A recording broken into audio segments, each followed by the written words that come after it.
మా తక్కువేమి మీరే ఇంటురండి మేము అడిగిపోతాం.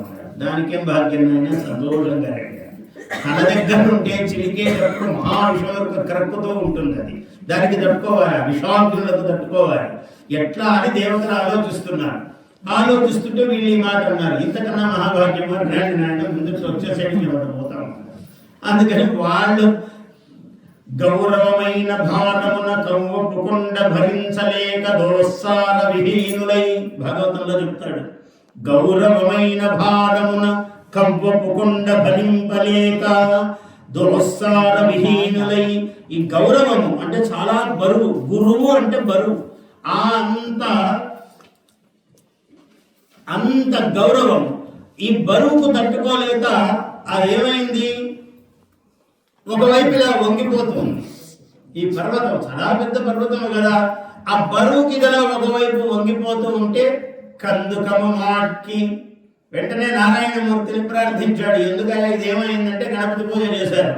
చేసి నారాయణమూర్తిని స్మరించుకున్నారు. స్వామి ఈ పర్వతం ఎలా అయిపోతుంది అన్నాడు. ఆయన కూర్మావతారం ఎత్తి ఆ పర్వతమును తన వీపున పడకుండా మోసాడు. కూర్మం యొక్క మూపు ఇట్లుంటుంది, అందువల్ల పర్వతం ఇట్లుంటే అది తిరుగుతూ ఉంటుంది మీద.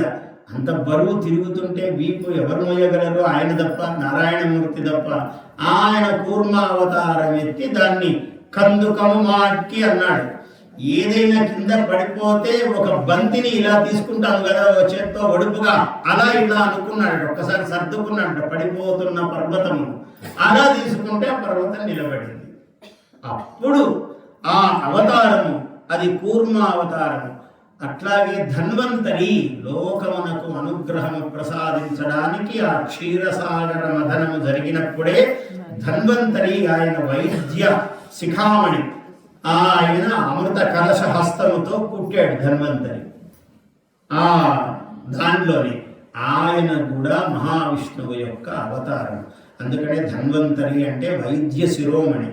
ఆ గొప్ప వైద్యుడికి బిరుదు ఇవ్వాలంటే అపర ధన్వంతరి, అభినవ ధన్వంతరి, ఇట్లా బిరుదులు ఇస్తుంటారు. ధన్వంతరి అంటేనే మహావైద్యుడు ఆయన.